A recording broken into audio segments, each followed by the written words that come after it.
हूँ मानसी सुदर्शन। आप देख रहे हैं सिटी न्यूज। मैं आप सभी दर्शकों का करती हूँ स्वागत। अब बढ़ते हैं खबरों की तरफ। पूर्वांचल के सबसे बड़े महाविद्यालय साकेत महाविद्यालय में 29 अगस्त से प्रवेश प्रारंभ किया जा रहा है, जिसमें प्रत्येक प्रवेश समिति के संयोजक प्रोफेसर स्तर पर अध्यापकों को बनाया गया है। प्रवेश परीक्षा को सुचारू रूप से चलाने हेतु प्रोफेसर नर्वदेश्वर पांडे को कला वर्ग तथा डॉक्टर आशुतोष त्रिपाठी को विज्ञान एवं वाणिज्य का प्रवेश मॉनिटर बनाया गया है। साकेत महाविद्यालय के प्रधानाचार्य डॉक्टर अभय कुमार सिंह ने बताया कि 29 अगस्त से हमारे महाविद्यालय में प्रवेश प्रारंभ किया जा रहा है। महाविद्यालय इतिहास में पहली बार हो रहा है कि इस बार पहले स्नातकोत्तर का प्रवेश पहले किया जा रहा है, उसके एक दिन बाद स्नातक का प्रवेश चालू किया जाएगा। प्रवेश प्रक्रिया पूरी तरह मेरिट पर की जा रही है। 5 जून से लगातार प्रवेश की प्रक्रिया का ऑनलाइन रजिस्ट्रेशन हो रहा था, जो लगातार 2 महीने तक चला। महाविद्यालय की कक्षाएं सितंबर से सुचारू रूप से चलाई जाएंगी। इस बार महाविद्यालय प्रबंधन एक कमेटी बनाकर निर्णय लिया है कि छात्र छात्राओं को ड्रेस कोड अनिवार्य रहेगा।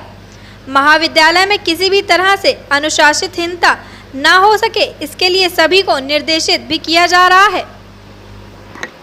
मेन उद्देश्य हमारा कि पहले तो हम अपनी कॉलेज के बारे में बता दूं सबको कि सब जन जागरण हो जाए, सबको मालूम हो जाए प्रवेश प्रक्रिया मैं कब शुरू कर रहा हूं, किस आधार पे कर रहा हूं और क्या क्या हमारी योजनाएं हैं। तो प्रवेश प्रक्रिया के लिए मैंने आप लोग जैसा बताया कि 29 तारीख से 29 अगस्त से प्रवेश प्रक्रिया मैं प्रारंभ कर रहा हूं। और महाविद्यालय के जो इतिहास में पहले तो होता था स्नातक स्तर पर प्रवेश, लेकिन इस बार मैंने स्नातकोत्तर स्तर पर पीजी कक्षाओं का प्रवेश पहले शुरू कर रहा हूं और ठीक एक दिन बाद 30 अगस्त से स्नातक स्तर पर बीए, बीएससी, बीकॉम, बीसीए और की प्रवेश प्रक्रिया प्रारंभ करूंगा। और पूरी प्रवेश प्रक्रिया मेरिट के आधार पर होगी।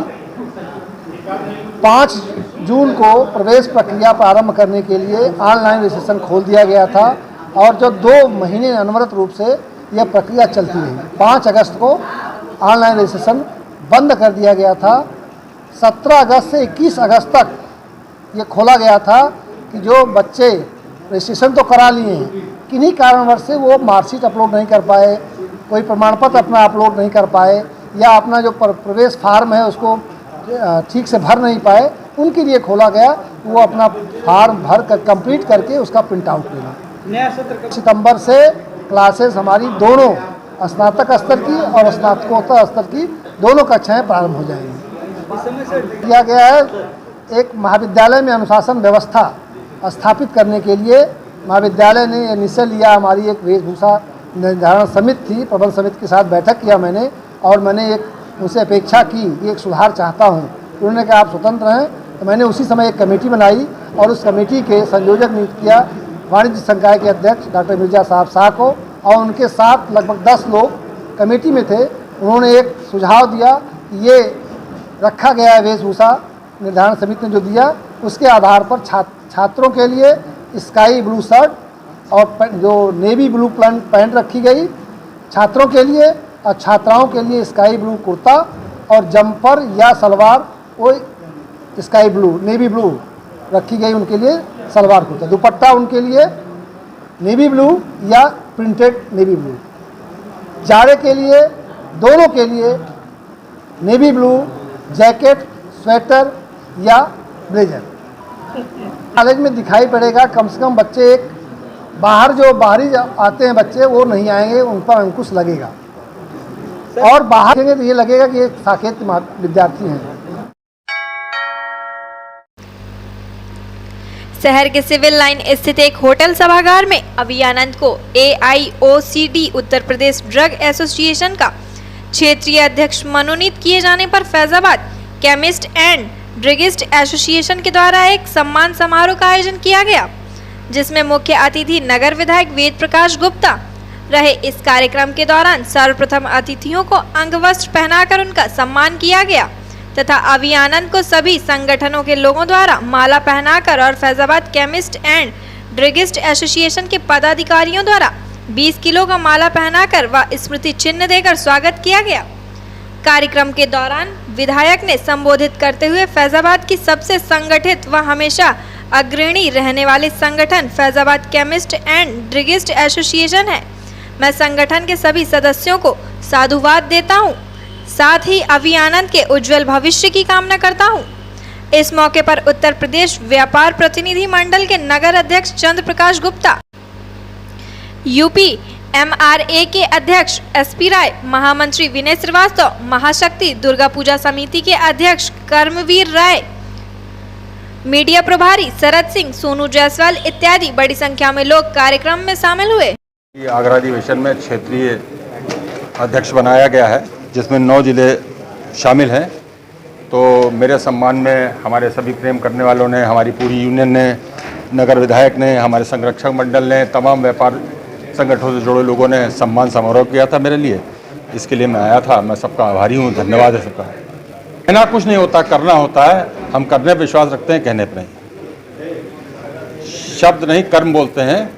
कांटे जब रास्ते में हो तो पांव तेज तेज चलते हैं। अयोध्या श्री राधा कृष्ण यादव पंचायती मंदिर में आज भगवान श्री कृष्ण का छठ उत्सव बड़े ही धूमधाम से मनाया गया। इस दौरान प्रातःकाल मंदिर में विशेष पूजा अर्चना का आयोजन हुआ। मंदिर के अध्यक्ष उमेश यादव और महामंत्री अरविंद यादव द्वारा विशेष पूजा अर्चना का कार्यक्रम आयोजित किया गया। इस उपरांत भक्तों में प्रसाद का वितरण किया गया। इस मौके पर बिरहा का भी आयोजन किया गया, जिसमें बिरहा सम्राट राम केवल यादव आदि ने अपनी गायकी से सबका दिल जीत लिया। इस भंडारे में हजारों की संख्या में यादव समाज के लोग शामिल रहे। कार्यक्रम में आए सभी का स्वागत सत्कार समिति के अध्यक्ष उमेश यादव और महामंत्री अरविंद यादव द्वारा किया गया। कार्यक्रम में सूबे के पूर्व मंत्री आनंद सेन यादव, पूर्व मंत्री पवन पांडे, विधायक रामचंद्र यादव सहित अन्य लोग शामिल रहे। इस कार्यक्रम में चौधरी संघ के अध्यक्ष रामकरण यादव, संयुक्त मंत्री सुखदेव यादव, आदित्य यादव, इंद्रदेव यादव आदि यादव समाज के लोग शामिल रहे। कार्यक्रम में आए सभी अतिथियों के प्रति मंदिर के अध्यक्ष उमेश यादव और महामंत्री अरविंद यादव ने सभी का स्वागत सत्कार करके आभार ज्ञापित किया। जन्माष्टमी के बाद छठे दिन ये छठी का कार्यक्रम मनाया जाता है। विगत पिछले 50 साल से हम तो नहीं जानते कब से मनाया जा रहा है। इसमें हजारों हजार लोग इकट्ठा होते हैं यहाँ। ये कार्यक्रम भंडारे का कार्यक्रम ये दिन भर चलेगा। ये शाम को 8 बजे 9 बजे तक ये चलता रहता है। और इसके पहले जन्माष्टमी धूमधाम से मनाई गई थी, वो बृहद कार्यक्रम था वो भी। और ये छठी का कार्यक्रम से भंडारे का ही कार्यक्रम होता है। यहाँ तो पूरे दूर दूर से बहुत हमारे अयोध्या जिले के बाहर से भी लोग आते हैं, समाज के लोग इकट्ठा होते हैं यहाँ पे और ये प्रसाद ग्रहण करते हैं यहाँ पे। अब यहाँ पे छठी के उपलक्ष्य में हम लोगों को संदेश देना चाहते हैं कि हम लोग भगवान कृष्ण के बताए हुए रास्ते पर चलें और एक अच्छा समाज बनाएं। यादव समाज का मंदिर है कैथाना मोहल्ले में, और ये हर वर्ष जन्माष्टमी भगवान की मनाई जाती है। और जन्म के दिन के 6वें दिन जो है ये भगवान की छठी जो है बड़े धूमधाम से हर वर्ष, और इसमें सभी समाज के या समाज के लोगों का सभी सहयोग से ये एक बृहद कार्यक्रम ये यादव मंदिर में किया जाता है। अब आज कार्यक्रम तो यही, आज तो केवल छठ का कार्यक्रम है यही, और समाज लोग को ये बिरहा राग कार्यक्रम है। कुछ लोग आए थे गायक, शुरुआत में अपना भजन कीर्तन किए और भजन कीर्तन के वो भी अपना प्रसाद लिए, प्रसाद लेकर वो भी लोग गए सब लोग। मेरा नाम उमेश यादव है। जनपद के Patel health care centre and Patel clinic की तरफ से पटेल क्लिनिक के प्रबंधक doctor Ashutosh Kumar Chaudhary BHMS MD की तरफ से गरीब असहाय लोगों के लिए वजीरगंज स्थित श्री राम गेस्ट हाउस के सामने रामलीला मैदान में निःशुल्क कैंप लगाया गया, जिसमें लगभग 150 पेशेंटों को देखा गया और दवा दी गई। इस कैंप में मानसिक रोग, चर्म रोग, मिर्गी रोग, पुराना सर दर्द, स्त्री रोग, रतौंधी, मोतियाबिंद, गले की उल्टी, कान का बहना, शुगर, पीलिया, पारिया, गुर्दे की पथरी आदि अन्य तरह की बीमारियों के लिए निःशुल्क कैंप लगाया गया, जिसमें एलोपैथिक व होम्योपैथिक का सफल इलाज किया जा रहा है। यह कैंप 20 अगस्त से अनवरत चल रहा है। इस कैंप की जानकारी डॉक्टर आशुतोष कुमार चौधरी ने दी। उन्होंने कहा कि हमारा कैंप लगाने का मेन उद्देश्य गरीबों की सेवा करना है। जो गरीब अपना इलाज नहीं कर सकते उनका इलाज कर उन्हें दवा देना मेन उद्देश्य है और लगातार पटेल क्लिनिक गरीबों की मदद कर रहा है और यह कैंप लगभग अभी 1 सप्ताह और चलेगा। कल कैंप का आयोजन बड़े बुआ यतीम खाने में किया जाएगा, जिसमें गरीब और असहाय लोगों का इलाज निःशुल्क दवा देकर किया जाएगा। इस कैंप में विकास कुमार मौर्य, सुरेश कुमार कनौजिया, रविंद्र कुमार, आशुतोष गुप्ता व अन्य पटेल क्लिनिक के सभी मौजूद रहेंगे। यह कैंप सुबह 10 बजे से शाम 5 बजे तक अनवरत चलता रहा। कैंप हमने भैया लगाया है पटेल क्लिनिक बशा सुल्तानपुर की तरफ से, डॉक्टर आशुतोष चौधरी जी की तरफ से कैंप लगा है। ये हमारा नर्सिंग स्टाफ है, इसमें फार्मासिस्ट हैं सुरेश जी, मैं भी फार्मासिस्ट हूँ और इमरजेंसी ट्रामा टेक्नीशियन हूँ। सो हैं हमारे साथ आशुतोष चौधरी जी गुप्ता हैं, ये BAMS कर रहे हैं, फर्स्ट ईयर है इनका, ये लैब असिस्टेंट हैं। और हमने सुबह से 103 पेशेंट देख चुके हैं अभी, जो कि यहाँ जनरल पेशेंट जितने भी आए हैं बेहतर से बेहतर दवाएं उनको दी गई हैं। बाकी जो क्रॉनिक पेशेंट हैं उन्हें हम क्लिनिक पर बुला के बेहतर और इलाज देने की कोशिश करेंगे। कैंप का मेन उद्देश्य ये है कि जो गरीब क्लिनिक से दवा पैसे देकर नहीं ले पाते हैं उन्हें हम दवा प्रिस्क्राइब करते हैं कि वो दवा ले सकें, जो छोटी मोटी दिक्कतें हैं उनकी वो दूर हो जाएं। इस समय बारिश का मौसम है, वायरल फीवर बहुत तेज़ी से फैल रहा है, उसकी रोकथाम के लिए तरीका बताया जाता है। जो तो कि जांच भी हो रही है करके नहीं, जांच भी हो रही है, BP चेक हो रही है, पल्स, शुगर जांच, इतनी जांचें हैं हमारे पास। पटेल क्लिनिक की तरफ से कैंप लगवाए हैं। यह हमारे डॉक्टर आशुतोष कुमार चौधरी जी हैं, हम उनके असिस्टेंट बोल रहे हैं, लैब टेक्नीशियन। ये हम गरीबों की सेवा कर रहे हैं, जैसे कोई ज़्यादा गरीब हो, पैसे से मजबूर है, उसका ID हम लोग बना के आधार कार्ड, राशन कार्ड से उसको निःशुल्क दवा देते हैं। यूपी के मेरठ में नकली फूड सप्लीमेंट, प्रोटीन और स्टेरॉइड इंजेक्शन की खेप मिलने के बाद भारतीय कुश्ती संघ के अध्यक्ष व कैसरगंज भाजपा सांसद ब्रजभूषण शरण सिंह ने प्रदेश की योगी सरकार से दोषियों के खिलाफ कठोर कार्रवाई करने की मांग की है। साथ ही होम्योपैथिक डॉक्टर प्रदेश में संचालित तमाम जिम व पहलवानी के कुछ अखाड़ों में शक्तिवर्धक सप्लीमेंट और इंजेक्शन का प्रयोग किए जाने का आरोप लगाया है। उन्होंने कहा है कि युवाओं के भविष्य के साथ खिलवाड़ किया जा रहा है, जिस पर तत्काल प्रतिबंध लगाना चाहिए। भारतीय कुश्ती संघ के अध्यक्ष व कैसरगंज के सांसद ब्रजभूषण ने कहा कि इस तरीके की प्रतिबंधित और नकली सामान, वेट गेनर, प्रोटीन और शक्तिवर्धक इंजेक्शन तथा फूड सप्लीमेंट प्रदेश में संचालित कुछ जिम और पुराने उस्ताद शरीर बनाने के नाम पर युवाओं को भटकाने का काम कर रहे हैं।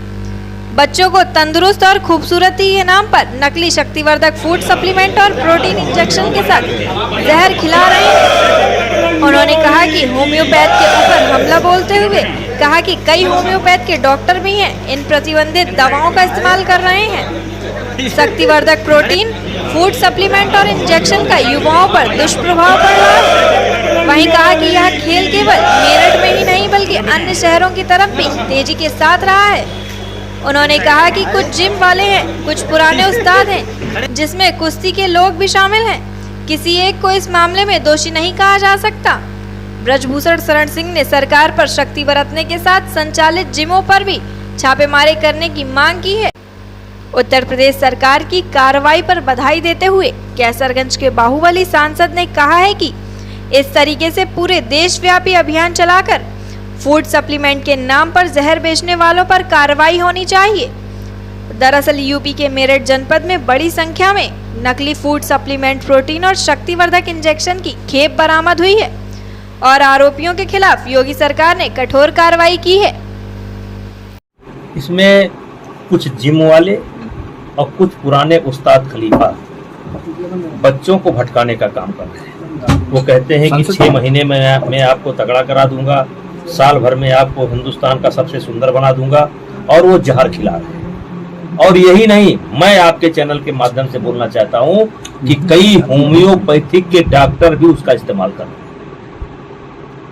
और वो जहर है। जो बच्चा उसको खा लेगा आज नहीं मालूम पड़ रहा है, लेकिन आगे चल करके बहुत बड़ा परिणाम उसका निकल करके आएगा। और ये मैं तो भारत सरकार से मांग करूंगा कि इसको केवल मेरठ तक सीमित नहीं रखना चाहिए, इसको रोहतक के तरफ भी जाना चाहिए। हम लोग के पास सूचना है।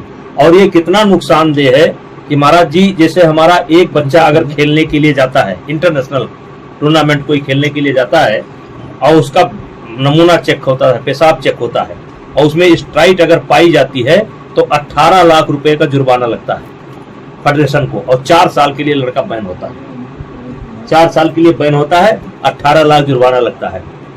तो कुछ लोग, कुछ जिम के लोग हैं, कुछ पुराने उस्ताद हैं, कुश्ती के नाम पर भी आप किसी एक को नहीं कह सकते। और इस पर सरकार को बढ़ाना चाहिए और अटेंडम जिमों में अगर हो सके तो छापा मार करके इनका डोप टेस्ट किया जाए। सर अक्सर सभी जिमों में देखा जाता है स्टॉड ये पाउडर जो है अक्सर रखे रहते हैं, और जिम के जो ट्रेनर होते हैं वो कहते हैं देखिए सर, जैसे फूड सप्लीमेंट है, फूड सप्लीमेंट क्या है कि फूड जैसे दूध है तो दूध से मक्खन बना, मक्खन से घी बना, और अब चीज बन करके आ रहा है, तो उसको मतलब 2 किलो के सामान को 300 ग्राम में ले आए। तो उसी तरीके से फूड सप्लीमेंट है, तो फूड सप्लीमेंट अपनी जगह पर दूसरा स्थान है, उसका महत्व है, लेकिन वो खा सकते हैं, लेकिन वो भी तो वो खा सकते हैं जो परिश्रम करते हो। या आप बैठे हैं, आप परिश्रम नहीं करते हैं, आप फूड सप्लीमेंट खाइए, आप बादाम खाइए। मैंने देखा है कि पुराने हमारे पहलवान कहते हैं कि बहुत दर्द कर रहा है। उनका दर्द क्यों करता है? दर्द इसलिए करता है जितना बादाम वो पहलवानी करते थे तब पीते थे, उतने अभी पी रहे हैं, और पहलवानी नहीं कर रहे हैं तो दर्द तो करेगा ही। तो इस पर भारत सरकार को, उत्तर प्रदेश सरकार ने अगर ऐसा किया है तो उसको बधाई है, और ये देशव्यापी अभियान चलाना चाहिए। ये आज के लिए बस इतना ही। कल फिर मिलेंगे इसी समय इसी चैनल पर। अब हमें दीजिए इजाजत। नमस्कार।